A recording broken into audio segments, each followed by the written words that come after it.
ஸ்ரீ சந்தோஷி மாதாவின் கதை. ஆவணி மாதம் பௌர்ணமி நன்னாள். வடநாடு முழுவதும் ரக்ஷாபந்தன திருவிழா கொண்டாடுகிறார்கள்.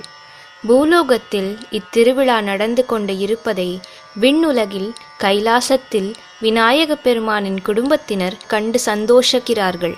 விநாயகரின் இரு பிள்ளைகள் தாங்களும் ரக்ஷாபந்தனம் கட்டிக்கொண்டு திருவிழா கொண்டாட வேண்டும் என்று விநாயகரிடம் வேண்டுகிறார்கள். விநாயகரின் அருளால் சித்தி புத்தி இருவருக்கும் ஒரு மகள் பிறக்கிறாள். அவளுக்கு சந்தோஷி என்று பெயர் வைத்து அனுகிரகிக்கிறார்கள். துர்கா, லக்ஷ்மி, சரஸ்வதி மூவரின் அருளும் பெற்று சந்தோஷி மாதா சக்தி, செல்வம், கல்வி மூன்றும் பெற்று பிரகாசிக்கிறாள்.